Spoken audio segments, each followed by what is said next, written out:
Ein Stealth-Haus. Also das ist ein Haus, das von außen relativ harmlos aussieht, aber innen es komplett in sich hat. Es gibt Kunden, die wollen Häuser haben, die nach viel weniger aussehen, als drin ist. Warum denn? Warum? Ja gut, das was außen, sagen wir, was man optisch macht, außen, macht man einfach eigentlich für den Nachbarn. Weil wenn ich wohne, brauche ich irgendwo ein Gefühl innen drin. Da ist mir es letztendlich egal, wie die Optik außen ist. Und hier wurde halt wirklich darauf geachtet, wenig Fenster zu verbauen. Das sind ja auch Kosten. Und, aber jedes Fenster überlegt, wo es sitzt. Die Sonneneinstrahlung wurde berücksichtigt hier. Und die wurden teilweise auch höher oder tiefer gesetzt gegenüber den anderen. Und das ist eigentlich das Ziel. Und innen drin dann einfach mehr Wert drauf gelegt auf die Wohnqualität. Ja. Ihr schreibt ja jetzt ökologisch wertvoll bauen. Was macht euch ökologisch? Ja gut, das ist natürlich erstmal der Baustoff Holz. Dass einfach alles geprüft wird, schadstofftechnisch untersucht wird. Also das heißt, alle Baustoffe, die wir verwenden, sind geprüft auf Schadstoffe. Okay. Sag mal, wir sind jetzt hier in einem Musterhauspark und du lebst ja quasi auf dem Park, kann man das so sagen, manchmal? Ja, manchmal schon, ja, kann man schon so sagen. Aber was ist denn das für ein Feeling? Ich bin hier abends durchgelaufen, da habe ich so das Gefühl, so ein bisschen spooky, weil hier, wenn hier vorbei ist, da wohnt ja keiner in den Häusern. Überall sind die Bilder von, ich sag mal, den entsprechenden Familien mit den Kindern auf dem Arm. Das ist so ein bisschen, wäre das so die perfekte Kulisse für so einen Zombie-Film nachts im Musterhaus so ein bisschen, ja? Ja gut, das kann ich jetzt so gerade nicht bestätigen. Es ist natürlich abends dann schon sehr ruhig und teilweise auf den Flächen grasen dann die Hasen, im wahrsten Sinne des Wortes. Ja. Kaninchen haben wir hier relativ viel und ist sehr angenehm. Ja, das glaube ich dir. Da ist am Wochenende hier ist wirklich die Hölle los. Also da kommen ganz, ganz viele Leute zum Maimarkt besonders. Das ist jetzt eins der Musterhauszentren. Das ist aber jetzt nur ein Beispielhaus, wie sowas aussehen könnte. Die Leute gehen von A nach B. Das Haus ist jetzt wie alt ungefähr? Ja, etwa 5 Jahre. 5 Jahre. Daneben ist noch ein zweites Haus, habt ihr noch. Das kann man sich gleich mal angucken. Das ist ein bisschen älter, wirkt aber von der Optik her neuer. Wir haben natürlich ein bisschen Facelifting gemacht vor ein paar Jahren, um es einfach zeitgemäßer zu gestalten. Aber warum soll das weg? Das kommt heute immer noch genauso gut an wie zu der Zeit, als es gebaut wurde. So, das ist ein totales Understatement-Haus, würde ich mal sagen, oder? Ja, es ist total von außen her, sage ich mal, hier ist es auch wirklich so, dass es Leute gibt, die natürlich überlegen, gehe ich da jetzt überhaupt rein? Schaue ich mir das an, dann kommen welche, die sind total begeistert, gerade aus dem Grund, weil es einfach so zurückhaltend ist von der Optik und ja. Ja, du hast uns ja erzählt, es war auch mal anders. Also da hattet ihr ein Haus stehen mit Swimmingpool und so weiter, da kamen die Leute in Strömen an. Was war da das Problem? Na gut, das Problem war, es war ein Modulhaus. Und als das hier stand, war das Thema Smart Home, die Tiny Houses, war noch nicht so publik wie jetzt momentan. Aber es sah so toll aus und jeder wollte es sehen und es war dann fast schon etwas zu viel. Ja, und es war eine Neuheit auch einfach, ne? Ja, natürlich. Was krass ist, wenn du dich mal kurz vorstellst, du bist der? Ich heiße Rainer Hild. Bin jetzt im 27. Jahr für Schwörerhaus tätig. Das ist eine ganz tolle Firma. Ich habe eben gesprochen mit eurem Mann, den Herrn Beckers, der meinte, du musst hierher kommen. Wir erklären dir mal, wie Schwörerhaus funktioniert, wie toll wir sind und so weiter und so fort. Das ist, glaube ich, wichtig, dass man auch das Vertrauen findet zu einem Hausbauunternehmen. Also man gibt denen ja das Geld. Viele Ehen sind ja gescheitert schon über das Thema Hausbauen. Bei euch läuft alles aus einer Hand auf Wunsch? Ja. Bieten wir alles mit an. Wir bieten es komplett an. Wir machen teilweise beim Innenausbau, vergeben wir zwischenzeitlich auch bestimmte Arbeiten, wie Malerarbeiten zum Beispiel, extern, weil wir sagen, ein Fachbetrieb, Malerbetrieb kann das genauso gut machen. Und unsere eigenen Leute können schneller zum nächsten. Ja, das würdet ihr aber lösen. Das heißt, wenn ich sage, ich will es fix und fertig haben? Ja, das machen wir also natürlich. Das heißt, ihr beauftragt nicht Handwerksfirmen normalerweise, sondern ihr habt Bei euren Angestellten sind alle möglichen Gewerke dabei. Wir haben circa 60, 70 eigene Montageteams. Das sind Teams, das sind Handwerker, die angestellt sind und die dann kommen und das Haus stellen und auch den Innenausbau machen. Aber die sind nur für euch tätig? Ja. Sag mal, Rainer, das sieht ziemlich abenteuerlich aus. Das ist tatsächlich eine Luftwärmepumpe, oder? Das ist eine Luft-Wasser-Wärmepumpe. Da müssen wir unterscheiden zwischen Luft-Wasser und Luft-Luft. Das ist Luft-Wasser, das heißt in Kombination mit einer Fußbodenheizung. Okay, das heißt, da ist jetzt ein Wärmetauscher drin, der die warme Luft dann mit dem Wasser verbindet. Und der Vorlauf, wie warm wird er so? Na gut, man sagt natürlich so um die 40 Grad, ne? Vorlauftemperatur. Deswegen ja auch die Flächenheizung. Weil sonst haben wir natürlich kaum eine Chance oder wird schwierig mit Heizkörpern so ein Gebäude zu haben. Das ist doch perfekt, oder? Ja. So, das Thema Wärmedämmung ist ja immer wichtiger geworden. Die Wohnfläche hier bei dem Haus? Circa 140 Quadratmeter, 145 Netto. netto. Wir werden gleich sehen, die Hauswirtschaftsräume bedingen keinen Keller mehr. Das ist das Coole, das haben wir schon gelernt. Der Keller, der kostet viel Geld. Könnt ihr Keller bauen? Bieten wir auch an aus eigener Fertigung. So, das wäre kein Problem. Was ist denn das Problem beim Keller? Warum bauen die Leute keinen Keller mehr? Ist das einfach zu teuer? Ja gut, aus den Kostengründen natürlich, weil ich kann natürlich nicht nur die Mehrkosten Bodenplatte, Keller betrachten, sondern ich muss auch die zusätzlichen Kosten wie Aushub beachten. Dann habe Entsorgung auch, ne? Entsorgung, dann habe ich teilweise Bodenverhältnisse, die Zusatzmaßnahmen nötig machen. Wasser, ganz großes Thema, regional unterschiedlich, aber da muss man dann echt überlegen. Und faktisch ist natürlich, bei vielen ist der Keller ein Lagerraum. Und wir wissen selber, jeder Raum, der füllt sich irgendwann. Ja. Ich habe jetzt vor kurzem... gedacht, bei so einem riesen Keller, irgendwann ist er eh voll. Ja, du bist Simone Zöller. Heute ist der 7. Februar 2023. Musterhäuser, wir haben uns viele angeschaut. Ein neues Thema, weil wir gesagt haben, Tiny Häuser kosten auch schon viel Geld. Warum nicht gleich ein Musterhaus?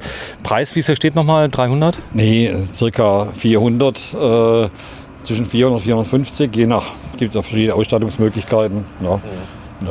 Und wir haben gehört, vor ein paar Jahren als es gebaut wurde, hat es noch 250.000 gekostet. Damals, als die Baupreise noch nicht so hoch waren, die Materialpreise noch nicht so hoch, die Zinsen haben sich verändert. Also kein leichtes Spiel im Vergleich zu früher. Ne?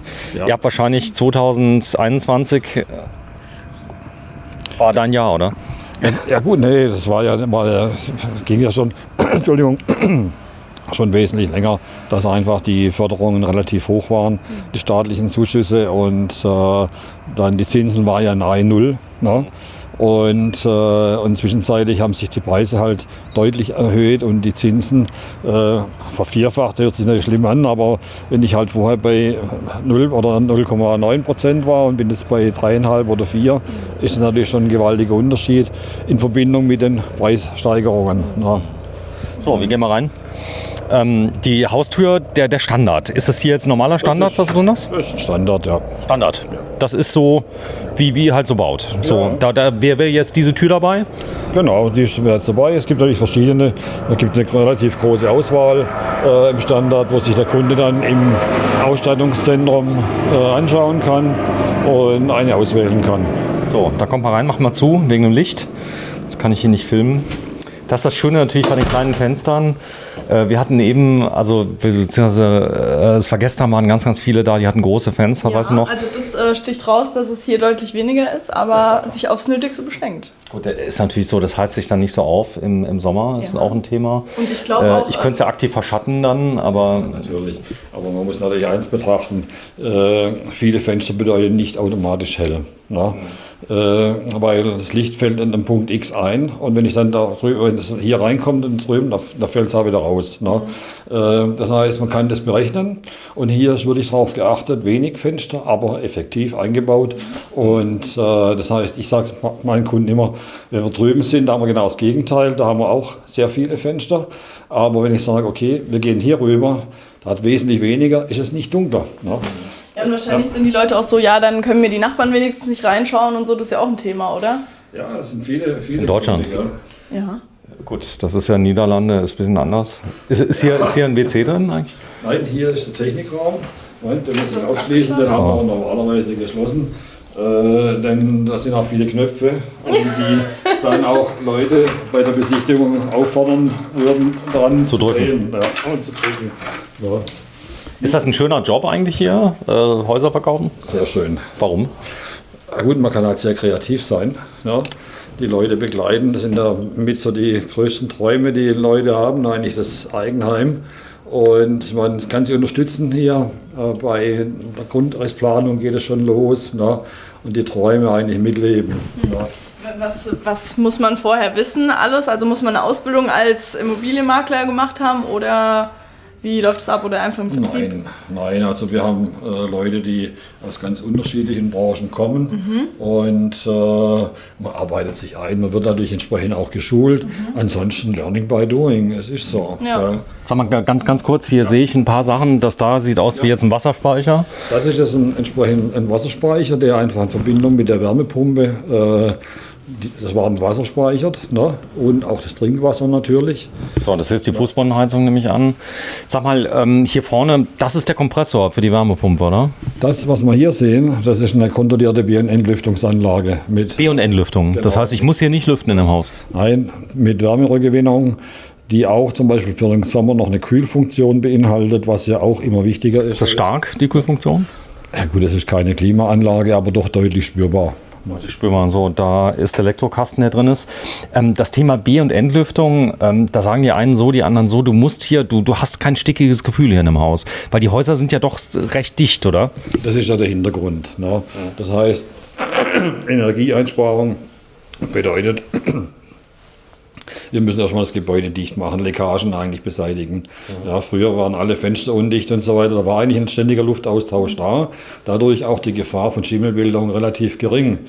Heute dichten wir die Gebäude ab und es findet kein Austausch mehr statt. Die Luftfeuchtigkeit kann steigen dann, ne? So ist es. Und ich meine, wenn man das mal physikalisch betrachtet, was hier an Feuchtigkeit entsteht tagsüber, und die muss raus. Ne? Ansonsten setzt es sich irgendwo ab und fängt irgendwann an zu schimmeln. Und das kann ich halt mit dieser kontrollierten B- und Entlüftungsanlage. Die spart ja jede Menge Energie, weil die Luft, die rausgeht, die wird erstmal entsprechend abgekühlt und aufgeheizt. Aber ich kann nicht nachts mit so einer Anlage mal eben, ich sag mal, die kalte Luft reinlassen. Da ist der Wärmetauscher ja drin. Das heißt, der behindert ja das. Nee, ich kann die Anlage natürlich ganz wahlweise einstellen. Ja, im Sommer. Achso, das geht auch, Frischluft geht auch. Ja, ich kann sagen wir, rein nur auf Belüftung gehen. Ja. Ich kann es also wirklich einstellen, so bedarfsgerecht. Ja. Und ich habe ja im Sommer unter Umständen, jetzt gehen wir mal davon aus, ich gehe in Urlaub. Ne? 14 Tage, 3 oder 4 Wochen. Und das Gebäude muss trotzdem ein bisschen belüftet werden. Ja. Das kann man auch gleich mal sehen. Ich habe die Belüftungsauslässe schon gesehen. Wenn du mal kurz zeigst, was ist hier links? Darf ich das mal sehen? Da haben wir ein Duschbad. Weil das Haus ist ja doch recht groß. Duschbad, ein kleines Bad hier für die Kids zum Beispiel? Zum Beispiel Gäste, ja, wie auch immer. Zeig das mal gerade. Ist witzig. Sieht genauso aus wie bei mir. Ich habe das auch umbauen lassen. Ich habe aus dem Gäste-WC ein Duschbad gemacht. Zum Glück war es groß genug. Also es ist ja oft so, dass das nicht geht. Ja. Sollte man bei der Planung darauf achten. Was mich noch interessieren würde zu dieser Dichtigkeit, ist denn ein Steinhaus genauso dicht wie ein Fertighaus? Es wird dadurch schwierig, sagen wir, das abzudichten. Es gibt hier sicherlich technisch auch Möglichkeiten, aber an sich grundsätzlich ist es schwierig. Na, die Argumentationen sind dann auch natürlich ganz unterschiedlich. Viele sagen ja auch, ja, das braucht man nicht. Ja, die Feuchtigkeit wird von den Steinen aufgenommen. Das stimmt so einfach nicht. Das kann man physikalisch gleich nachprüfen. So eine Wand oder auch ein Gips kann nur eine ganz minimale Menge aufnehmen an Feuchtigkeit. Ja. Und, aber auch mit der Luft ist es ja ein Problem, oder? Ja gut, das merkt man auch bei den Kellern zum Beispiel. Das heißt, wenn jetzt ein Keller drin wäre, könnte man die Luftaustauschanlage auch im Keller nutzen. Ja gut, wenn man den Keller jetzt zum Beispiel wohnwirtschaftlich nutzt, ja, das kommt immer wieder vor, dass man dann 1 oder 2 Kellerräume mit anschließt an die Anlage. Das würde gehen? Ja, natürlich, das geht. Hier links, was ist hier? Gut, dann müssen wir ins Außenrum gehen. Die Türe haben wir abgeschlossen. Hier ist ein Arbeitszimmer drin. Das hat 2 Eingänge. Genau. Warte mal, ich gehe mal kurz vor, dass wir das mal sehen. Also hier ist der Eingang, rechten Seite war der Technikraum. Ja. Und dann geht man hier hoch. Hier wäre Ah, ist natürlich genial gelöst hier mit den Lampen. Ja, also hier haben wir dann den Zugang zum Wohnzimmer. Hier in dem Gebäude befindet sich das Wohnzimmer oben. Ich sagte schon, es ist schon etwas anders geplant. Ne? Und Kinderzimmer und Schlafzimmer und Badezimmer dann oben. Ne? Also hier kommen wir jetzt einfach erstmal in den Essbereich, große Essküche. Was sagen die Leute zu dem Grundriss, dass das Wohnzimmer oben ist? Super. Ja, natürlich realistisch, oder bei vielen natürlich nicht realisierbar, weil sie sagen, wir haben 2 Kinder, wir wollen 2 Kinderzimmer, lässt sich hier auch darstellen. Ne? Aber es gibt auch Leute, die finden es einfach toll. Und das war eigentlich auch der Anlass vom Architekten, der das geplant hat, zu sagen, das ist unser Rückzugsbereich. Und sind wir doch ehrlich, wenn wir Gäste haben, sitzen wir eigentlich hier im Essbereich, gemütlich und ja. Gut, weil man könnte ja auch hier ein anderes Möbel einbauen, bei dem man zum Beispiel jetzt essen kann und man kann sitzen. Kann ich mal zeigen, habe ich übrigens gezeigt in einem anderen Video. Es gibt absenkbare Tische, es gibt Multifunktionsmöbel, wo man das machen kann. Aber hier ist es jetzt mal klassisch gewählt. Hier unten ist High Life und oben ist Ruhe. Genau. Ja, Ja, finde ich eigentlich auch mal nicht schlecht. So ein Grundriss. Habe ich noch nie gesehen, oder? Nee, ich auch nicht. Was kommt denn so bei euch am besten an oder was wird denn so am meisten gefragt von den Kunden? ja gut, vom Grundriss her halt der klassische Grundriss. Das heißt einfach unten wohnen, oben schlafen. Meistens oben sind dann 3 Schlafzimmer und Badezimmer. Das ist so der Klassiker. Ja. Aber auch generell so vom Haus, also sagen viele Kunden, ja, das mit den Fenstern, wenig Fenster gefällt uns oder wir wollen irgendwie was anderes, was da am gefragtesten, weil ich meine, die macht ja beides. Naja, es ist natürlich schon so, dass die Masse, die meisten Kunden, die kommen, die schauen das Haus natürlich von außen an und das muss natürlich auch schon ein Stück weit gefallen. Ne? Und das verbinden halt viele schon mit vielen großen Fensterflächen. Okay. So, ich zeige mal, also hier wäre ein optimales Haus für 2 Personen, vielleicht noch ein kleines Kind dabei. Oder ich sag mal Leute, die eigentlich zu zweit sind. Ich habe auch Wohnmobile, die riesengroß sind, die nur für 2 Personen sind. Die haben einen anderen Grundriss wie jetzt das Familienhaus, korrekt? Korrekt, ja. Ich meine, das ist jetzt tatsächlich so geplant, wie du schon gesagt hast. Ein Ehepaar mit einem Kind, so ist es jetzt geplant. Aber wir bieten für dieses Haus hier auch Alternativgrundrisse an, die dann tatsächlich auch anders eingeteilt sind. Ne? Ich finde das total klasse. Ja. Ich finde, hier wäre jetzt ein Büro möglich, Homeoffice. Das heißt, auch das ist getrennt vom Wohnen. Finde ich total wichtig, dass du nicht da arbeitest, wo du wohnst. Wir haben jetzt hier noch ein zweites Büro eingerichtet und einen Arbeitsplatz. Aber dieser Raum könnte als Gästezimmer, als Schlafzimmer sogar genutzt werden, auch als Fernsehzimmer, ja, weil Wohnzimmer, Fernsehzimmer, denn sind wir ehrlich, was brauchen wir denn tatsächlich im Wohnbereich? Schauen wir meistens Fernsehen, ne? Und würde der Platz auch ausreichen. Man kann es halt auch hier nochmal auch abtrennen. komplett aufmachen, könnte ich auch, die Wand rausnehmen und wollen auch die Küche hier reinmachen, Essplatz da und was weiß ich, noch ein Arbeitszimmer. Also sind es viele Möglichkeiten. Sag mal, so eine Wand, so eine mobile Wand, habt ihr sowas mal realisiert? Mobile Wand. So, die man zuschiebt, so eine Glas-Trennwand, die man zumachen kann? Ja. Oder ist das selten? Es ist eher die Ausnahme, weil solche Dinge meistens auch mit relativ viel finanziellem Aufwand auch verbunden sind und das sind dann Sachen, man spart sich dann so noch das eine und andere ein. Ne? So, es gibt ja auch Leute, die das als Wertanlage kaufen, zum Beispiel jetzt eine Doppelhaushälfte, die legen ja Wert auf ein gutes Preis-Leistungs-Verhältnis mit einer guten Ausstattung. Gibt es eine Garantie auf die Häuser? Ja, natürlich. Ne? Das haben wir auf die ganze Grundkonstruktion und Dichtigkeit, also vom Dach her zum Beispiel, haben wir 30 Jahre. Ne? Das ist dachdichtes. Ja. Also das ist. Ja. So, jetzt, was ist auf dem Dach drauf jetzt in dem Fall? Wir haben Tondachziegel, standardmäßig. Ja. Das ist natürlich schön hier. Du hast einen ganz tollen Raum hier. Ungefähr die Länge hier von dem Raum insgesamt? Das sind ungefähr 9 Meter. Das merkst du. Also du kannst von hinten nach vorne durchgucken, kannst hier öffnen. Hast also hier deinen Bereich, die Mode, wenn du mal gerade so lieb bist, einmal gerade hier aufmachst. Das ist einmal so nett. Ich möchte mal einmal kurz zeigen, das wäre jetzt so die Situation. Frühstücken, jetzt haben wir minus 3 Grad gefühlt hier draußen. Ich glaube, der Frühling kommt langsam, oder? Ja, hoffentlich. Ne? Ich will wieder zumachen, kalt. Du willst wieder dazu machen? Gefühlt schon, ja. So, das Thema Luftwärmepumpe, da werden jetzt viele schreien und sagen, das kostet so viel Strom. Ich glaube, das gilt für die Häuser, die nicht darauf ausgelegt sind. Gell? Also wenn das von vornherein geplant ist, ist der Stromverbrauch ganz anders. So sieht es aus. Man muss natürlich immer erstmal den Wärmebedarf ermitteln. Ne? Und der Wärmebedarf ist natürlich stark daran gebunden, was habe ich für Dämmmaßnahmen, wie stark habe ich gedämmt und so weiter. Und dementsprechend ist dann der Energiebedarf halt mehr oder weniger hoch. Ne? Aber diese Häuser, die wir heute standardmäßig bauen, haben so einen geringen Energiebedarf, dass es überhaupt kein Problem darstellt, den mit dieser Luft-Wasser-Wärmepumpe und Fußbodenheizung zu beheizen oder mit unserem eigenen Heizsystem diese kontrollierte Be- und Entlüftungsanlage mit Wärmerückgewinnung. Also im anderen Haus drüben haben wir nichts anderes als diese Lüftungsanlage. Passiv. Als Heizung. Nein, das ist vom Grund her genau gleich wie das auch. Ne? Ja, die Wärme, wie kommt die dann dahin? Die entsteht halt auch durch eine Kleinwärmepumpe, aber halt da wird nur die Luft erwärmt. Ne? Also sehr klein. Ja, die ist relativ klein, ja. Und das heißt, das ist so gut gedämmt, dass außen kaum Energieverlust über die Wände rausgeht? Ja, genau. Ja. Okay. So, und da vorne ist so eine Wand. Ist das aktuell die Wand, die hier steht? Ja, nicht ganz. Also nicht ganz von dem Haus hier. Ne? Da wäre praktisch der Teil hier weg. Der Teil ist weg. Ja. Die Installationseinheit, oder? Das ist nochmal eine stärker gedämmte Wand. Ja. Und die wir alternativ anbieten, für bestimmte Energieeffizienzklassen zum Beispiel. Okay. Wäre dann diese Wand erforderlich. So, das wird im Moment, glaube ich, Nachhaltigkeit wird demnächst bezahlt. Ist das bei euch ein Problem, oder? Nein. Nein. Nein. So, was ist hier hinter?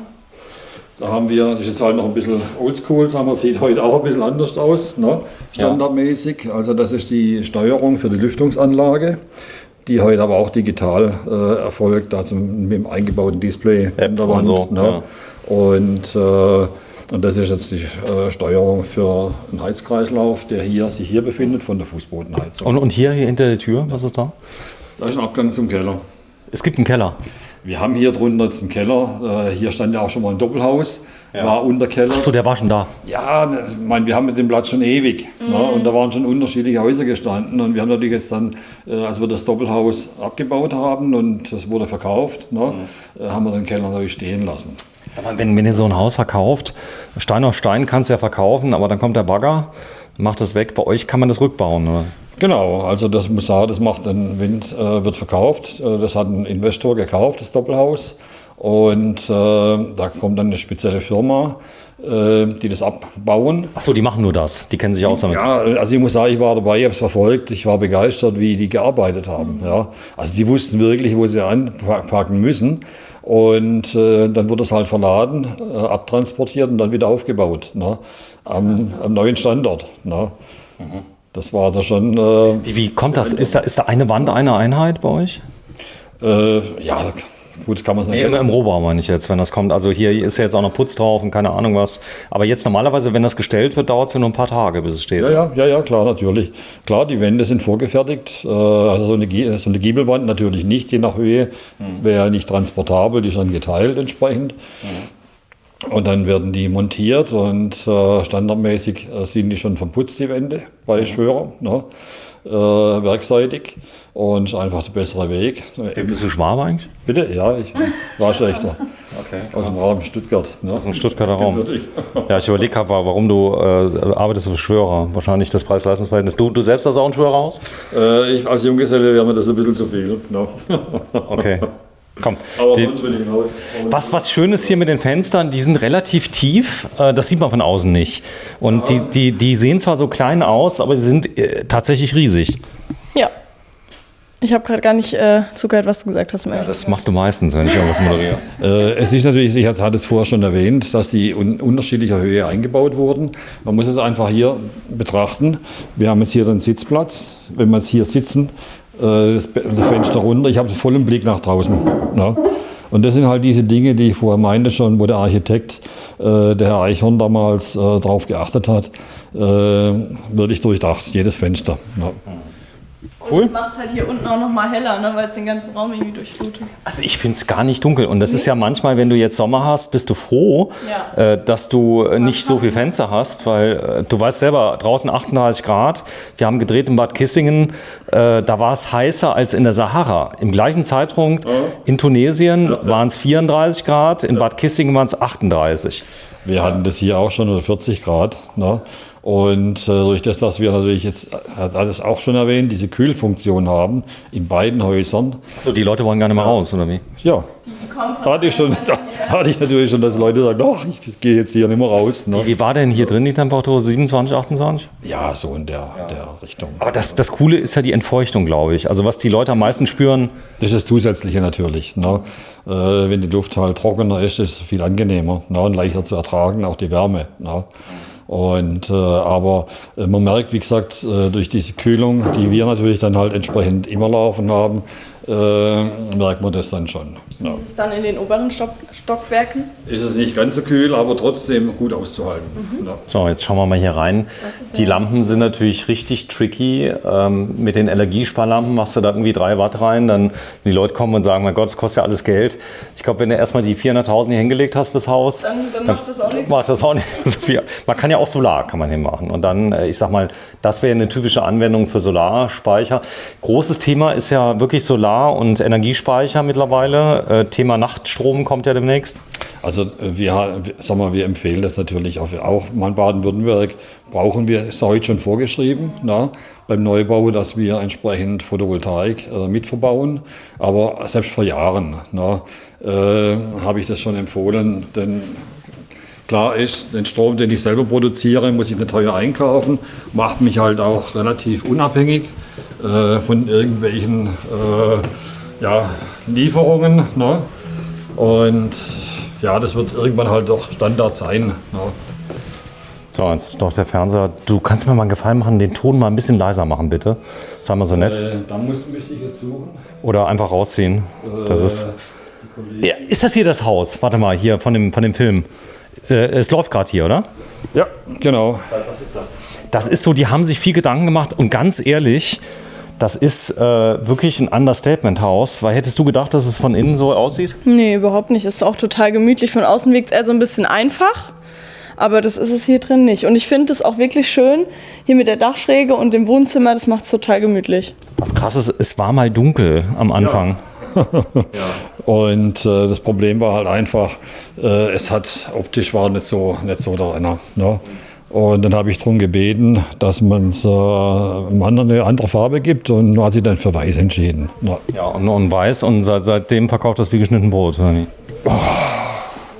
Gut, verkaufen natürlich schon immer wieder ein, aber es ist natürlich schon...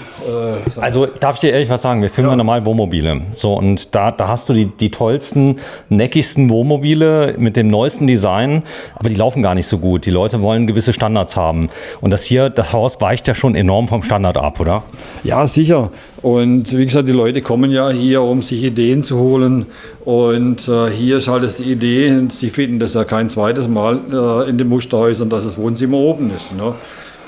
Im Moment sind wir im Wohnzimmer und da hinten haben wir ein schönes Sitzfenster. Ja. Guck mal, hier da vorne ist quasi ein Sitz, ein Schreibkoffer. Ja. Wenn du den mal gerade hochmachst, sei mal so lieb. Das kannst du einfach zusammenklappen. Tolle Idee.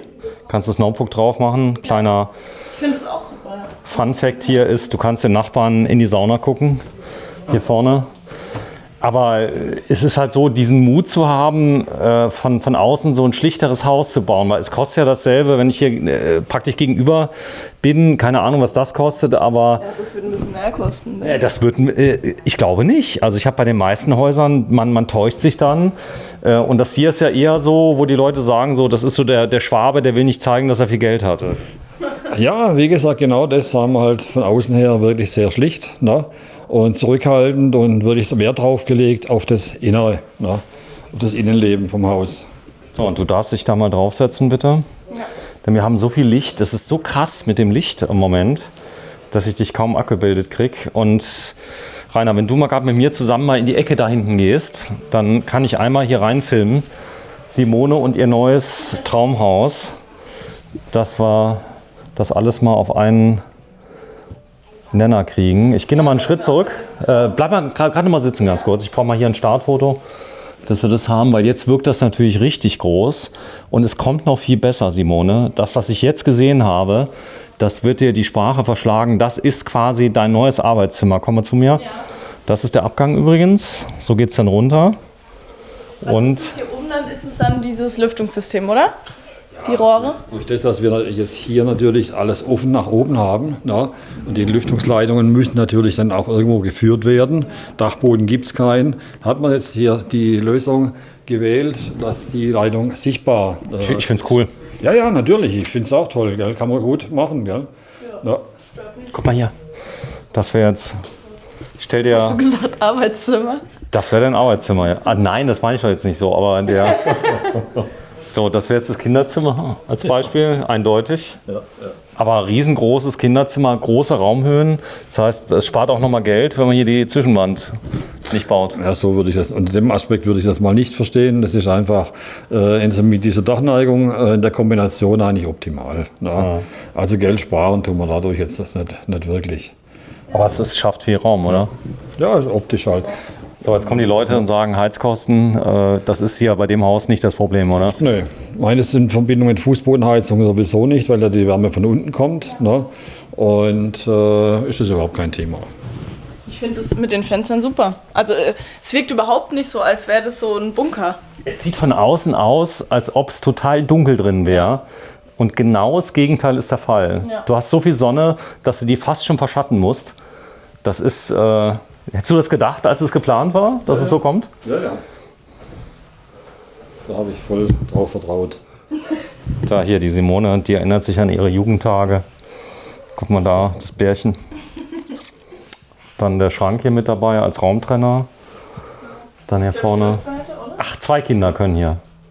Ja, wenn sie kleiner sind, geht es sicherlich. Ne? Und ansonsten, wenn es dann wirklich, wenn sie größer sind, wenn es dann 2 sind, wäre halt die Alternative noch entweder unten das Zimmer, das Arbeitszimmer zu nutzen oder insgesamt halt das umzubauen. Wäre aber kein Problem. Ja. Ja. Cool. Ja, die hat sich was dabei gedacht. Jetzt ist ja, ich sag mal so, das eine ist ja, was die Architekten wollen oder was die sich so vorstellen, was toll sein könnte. Und dann erlebst du ja so am eigenen Leib, was die Leute, ich sag mal, gerne haben. Ist es oft der Nachbar, dass die Leute sagen, ich hätte gerne so ein Haus, wie man einen Nachbar hat? Nee, das werden wir also nicht. Der Punkt wird eher der sein, dass Leute halt kommen mit Vorstellungen, was die Hausgröße betrifft, die irgendwo nicht nachvollziehbar sind erstmal. Und hier haben wir halt die Möglichkeit, auch durch unterschiedlich große Räume mal ein Gefühl zu geben für Quadratmeter, ne, für Flächen. Ne. Und die Raumgröße hier vom Schlafzimmer? das sind ungefähr so 16, 17 Quadratmeter. Ja. Nicht mehr? Nee. Das ist krass. Aber hier die Deckenhöhe ist natürlich enorm, oder? Das reicht natürlich voll und ganz. Ich habe in einem Haus gesehen, da haben die hier noch einen Zwischenboden eingezogen. Haben wir im anderen Haus auch so mal dargestellt. Im Badezimmer können wir nachher sehen, ne, wo auch so ein Zwischenboden ist. Würde sie jetzt zum Beispiel anbieten bei einem sehr kompakten Haus, dass man jetzt die Kinderzimmer, die vielleicht von der Grundfläche her doch etwas kleiner sind, aber wenn man dann offen lässt nach oben, dass man dann so einen Schlafbereich zum Beispiel, so eine Schlafebene einziehen kann. Ja. Was ist das jetzt?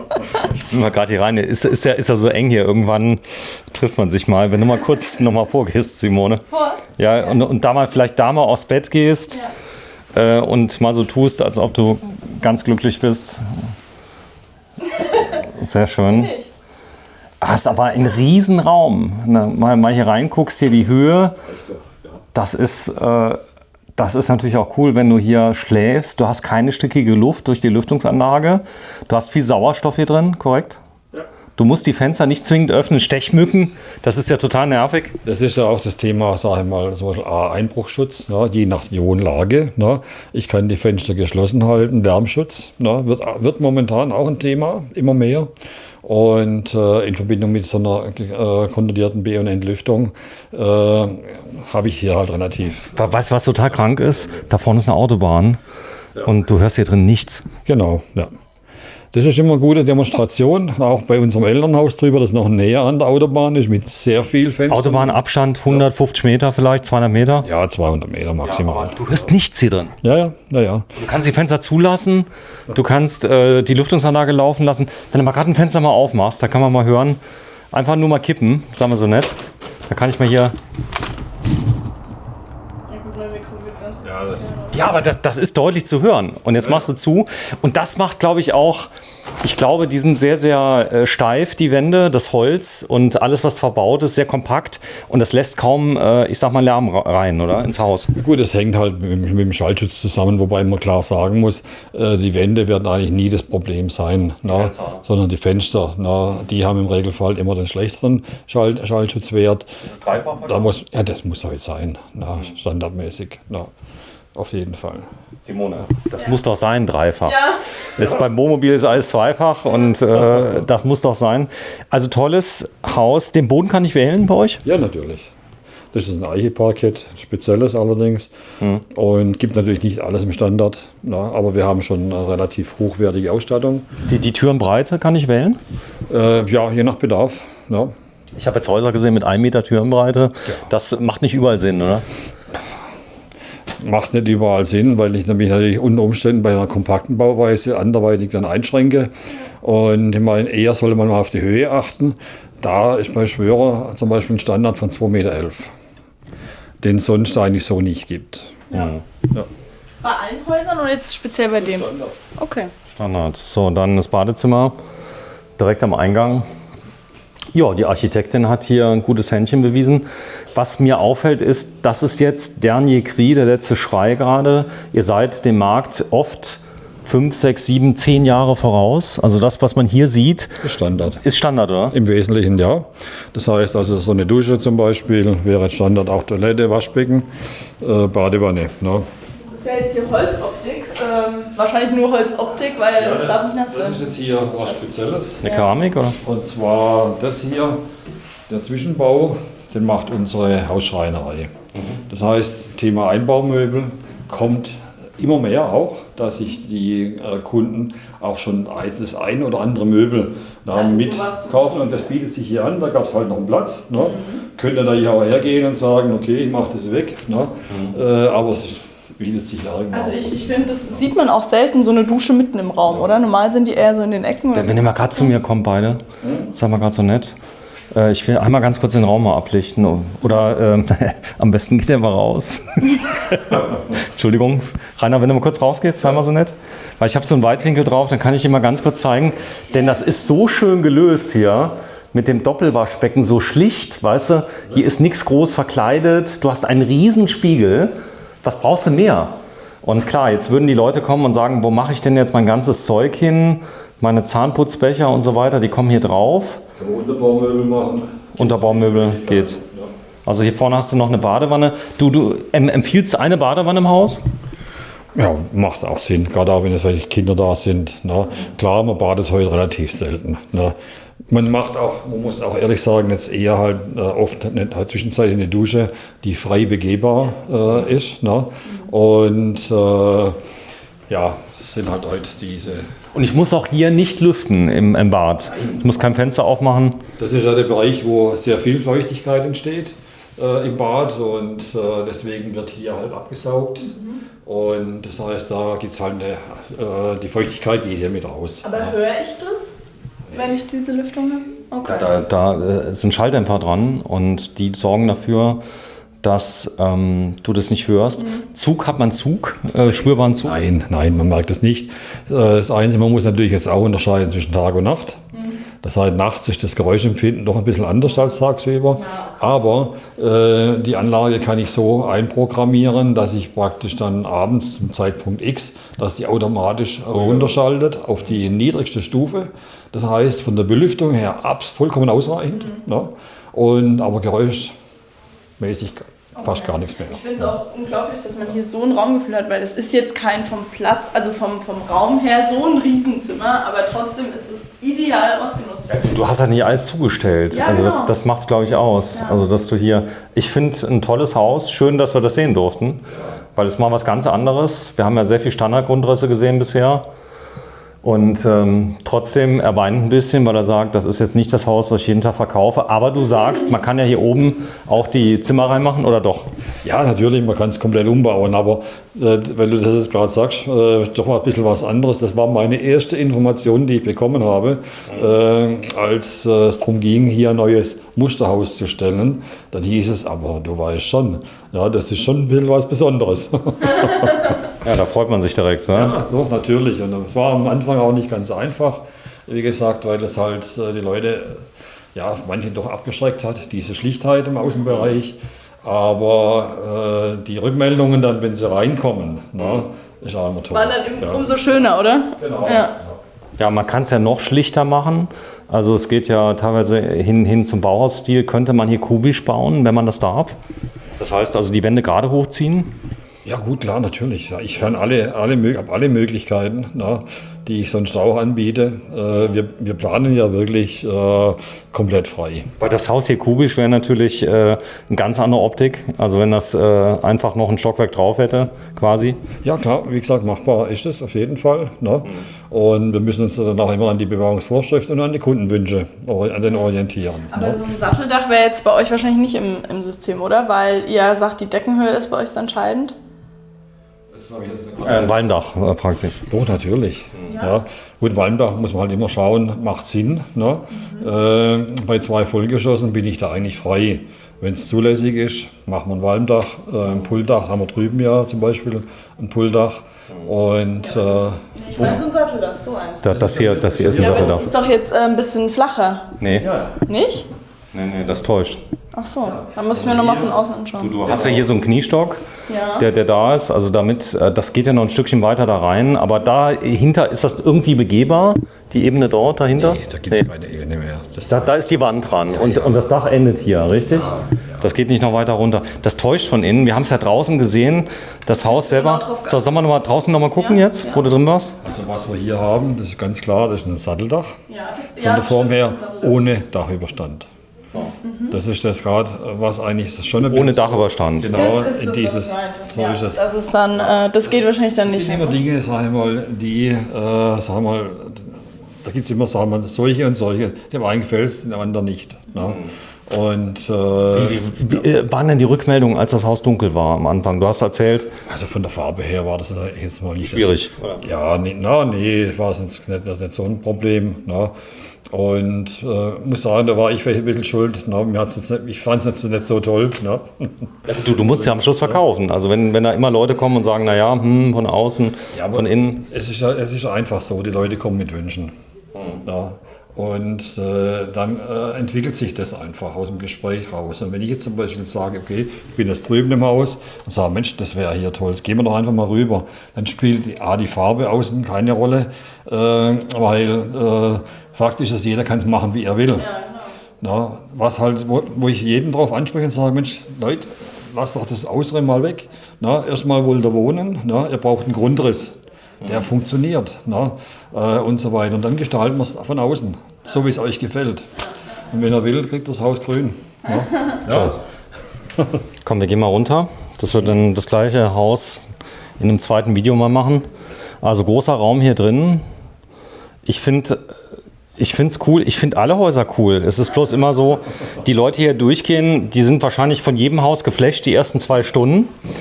Und dann kommt das nächste und der nächste Eindruck. Das heißt, so Musterhauszentrum ist ja Segen und Fluch zugleich, oder? Das heißt, oder? Ja, letztendlich ist es so. Man wird unter Umständen auch überschlagen oder erschlagen von der Vielfalt. Ist das groß, das Musterhauszentrum, von der Anzahl der Häuser? Ich kann jetzt die genaue Stückzahl momentan nicht sagen. Ja. Es wurden auch wieder welche abgebaut. Aber es sind so circa 35. Ist das schon groß oder gibt es größere? Schon. Schon eins der größeren in Deutschland. Ja. Cool. So, komm, wir machen Abmoderation. Wir sind bei Schwörer, einer der Big Player hier im Fertighaussegment, wobei Fertighaus finde ich immer so abwertend. Ihr habt eine Holzständerbauweise. Früher waren ja so die Fertighäuser, die in der Schwäbischen Alb standen, Fachwerk und so, das waren ja auch keine, ich sag mal, Häuser, wo die Leute gesagt haben, oh, du baust nur ein Fertighaus. Das war Standard. Letztendlich ist es ja argumentativ auch ein Fachwerkhaus, ne? Ja. Halt ein modernes Fachwerkhaus.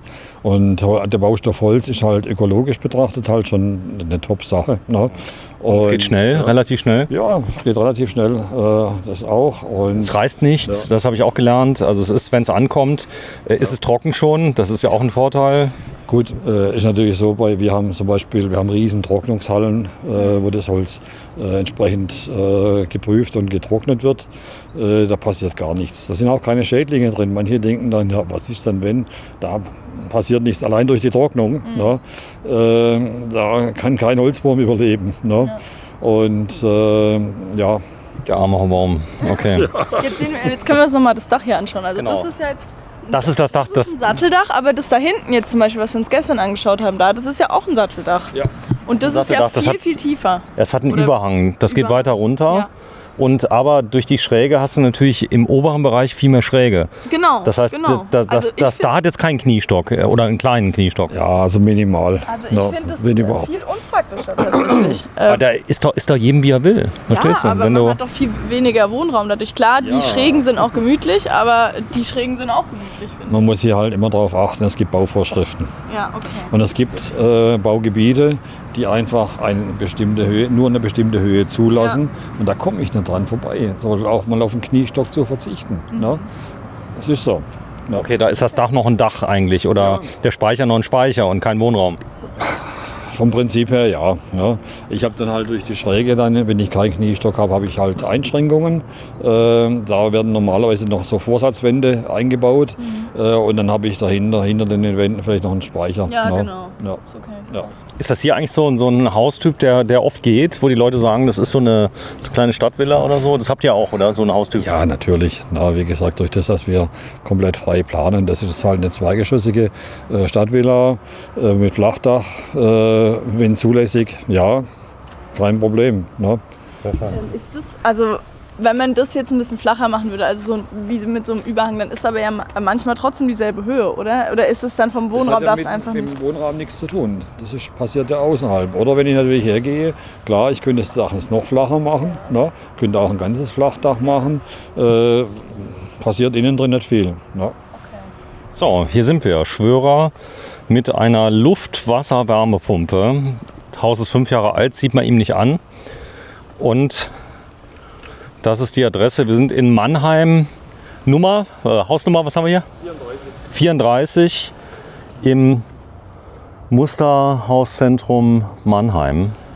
Einfach Maimarkt eingeben, dann habt ihr das Ganze bei Schwörerhaus.